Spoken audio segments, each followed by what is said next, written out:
এটার মূল একমাত্র দায়ী হচ্ছে বিশ্ববিদ্যালয় নির্বাচন কমিশন। পেয়েছি একটা ছাত্র সংগঠনের দাবির প্রেক্ষিতে বিশ্ববিদ্যালয় প্রশাসন আবার তাদের সিদ্ধান্ত চেঞ্জ করলেন। দীর্ঘ ৩৩ বছর পর জাহাঙ্গীরনগর বিশ্ববিদ্যালয়ে জাকসু নির্বাচন অনুষ্ঠিত হতে যাচ্ছে। আমরা খুবই উৎসব মুখর পরিবেশে আমাদের ক্যাম্পাসের স্টুডেন্টরা ভোট দিয়েছে এবং ফলাফলের জন্য অপেক্ষা করছে।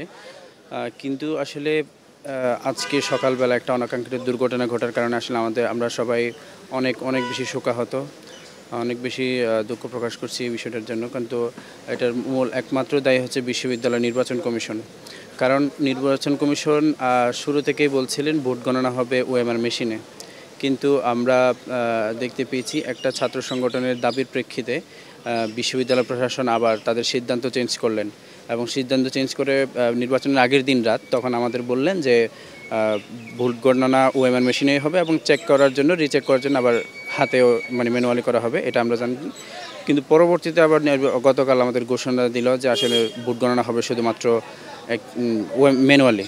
এটা আসলে একটা দলের সিদ্ধান্ত ওখানে বাস্তবায়ন করেছে। এটার আসলে ভ্যালিড কোনো রিজন নেই, যেখানে হচ্ছে আমাদের উন্নত মেশিন আছে যেখানে 1-2 ঘন্টার মধ্যে সবার রেজাল্ট বের করা সম্ভব। সেই জায়গায় আসলে আজকে দ্বিতীয় দিন হয়ে যাচ্ছে, এখন সকাল 11টার দিকে, কিন্তু এখন পর্যন্ত আমরা হল সংসদের যে ইয়াগুলো আছে সেগুলো পর্যন্ত শেষ করা যায়নি। এরপরে আবার শুরু হবে জাকসু নির্বাচনের যে ব্যালট পেপারগুলো সেগুলোর গণনা।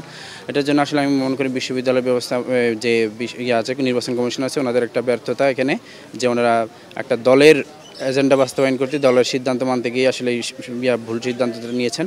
আমি মনে করি এটা কোনোভাবে ঠিক হয়নি।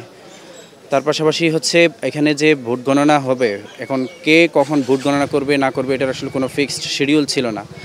যদিও ম্যাম গতকাল সারাদিন হচ্ছে পুলিং অফিসারের দায়িত্বে ছিলেন প্রীতিলতা হলে, রাতে রেস্টে ছিলেন, কিন্তু আজকে সকালে যখন উনি অফিসে নির্বাচন কমিশন অফিসে হচ্ছে ভোট গণনার জন্য আসলেন, হুট করে উনি সেন্সলেস হয়ে পড়ে যান। এরপরে আমরা দ্রুতই হচ্ছে আমাদের মেডিকেলে নিয়ে যেতে চাইছিলাম, কিন্তু আমাদের মেডিকেলের অবস্থা তো জানেন, আসলে নামমাত্র একটি মেডিকেল সেন্টার, এখানে আসলে তেমন কোনো ট্রিটমেন্টই পাওয়া যায় না। ওনাকে হচ্ছে এনাম মেডিকেলে নিয়ে যাওয়া হয়েছে। এখন ওখানে নিয়ে যাওয়ার পরে আসলে ওনাকে কর্তব্যরত চিকিৎসক মৃত ঘোষণা করেছেন আর কি। তো এটার জন্য আসলে আমরা অনেক বেশি শোকাহত। এটার জন্য আমি মনে করি বিশ্ববিদ্যালয় নির্বাচন কমিশনের দায়ী ছিল। আর তার পাশাপাশি এখন যে বিষয়টা আছে এটা হচ্ছে আরও যে ভোট গণনার যে বিষয়টা, এটা হচ্ছে ওএমআর মেশিনে করা দরকার ছিল আর কি।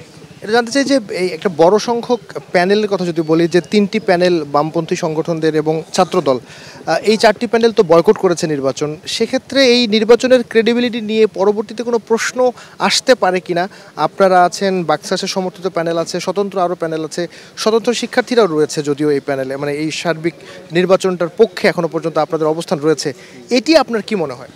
জি, নির্বাচনের নিয়ে প্রশ্ন আসতে পারে তখনই যদি হচ্ছে এখানে দেখা যেত যে জাল ভোট হয়েছে অথবা হচ্ছে ভোট কারচুপি হয়েছে, এই ধরনের যদি কোনো ঘটনা থাকতো তাহলে বোঝা যেত যে আসলে নির্বাচন নিয়ে প্রশ্ন তুলতে পারতো। কিন্তু নির্বাচনের দিন কিছু বিচ্ছিন্ন ঘটনা হয়েছে, কিন্তু আসলে এগুলা ভোট কারচুপি বা জাল ভোট দেওয়ার কোনো ঘটনা ঘটেনি। এই জন্য আসলে আমি মনে করি যে নির্বাচনের ভোট দেওয়ার যে বিষয়, ভোট গ্রহণের যে বিষয়টা, ওইখানে আসলে প্রশ্ন তোলার কিছুই নেই আর কি। আর যারা বর্জন করেছে তারা আসলে বুঝে গিয়েছিল যে তারা হেরে যাওয়ার সেই শঙ্কা থেকে মূলত তারা আসলে ভোট বর্জন করেছে। মানে এখনো পর্যন্ত ছাত্র শিবির সমর্থিত যে প্যানেল এবং আপনাদের অবস্থান নির্বাচনের পক্ষে এবং ফলাফলের ব্যাপারে আপনাদের প্রত্যাশা। শেষ প্রশ্ন। জি, অবশ্যই আমরা ফলাফলের জন্যই অপেক্ষা করছি, কিন্তু আমরা বিশ্ববিদ্যালয় নির্বাচন কমিশনের কাছে প্রত্যাশা করেছিলাম যে ওনারা খুব দ্রুত সময়ের মধ্যেই আমাদেরকে নির্বাচনী ফলাফল বুঝিয়ে বলবেন। কিন্তু আসলে একটা দলের দাবির প্রেক্ষিতে আসলে ওনারা ম্যানুয়ালি ভোট গণনা শুরু করেছেন এবং আসলে এটার কারণে অনেক দেরি হয়ে যাচ্ছে। এখন পর্যন্ত হল সংসদ নির্বাচনের যে ফলাফলগুলো আছে সেগুলোও শেষ হয়নি, গণনা করা শেষ হয়নি। এরপরে জাকসু নির্বাচনের জন্য আসলে ভোট গণনা শুরু হবে। তো আসলে এগুলোর জন্য আমরা মনে করছি হয়তো আরও অনেক সময় লাগবে। এটার জন্য আসলে বিশ্ববিদ্যালয় প্রশাসনের যে নির্বাচনী প্রস্তুতি থাকার কথা সেটা ছিল না এবং তারা আসলে এখানে একটু ব্যর্থ হয়েছেন আর কি। আপনাকে অসংখ্য ধন্যবাদ এবং সঙ্গে আপনাদের প্যানেলের জন্য শুভকামনা।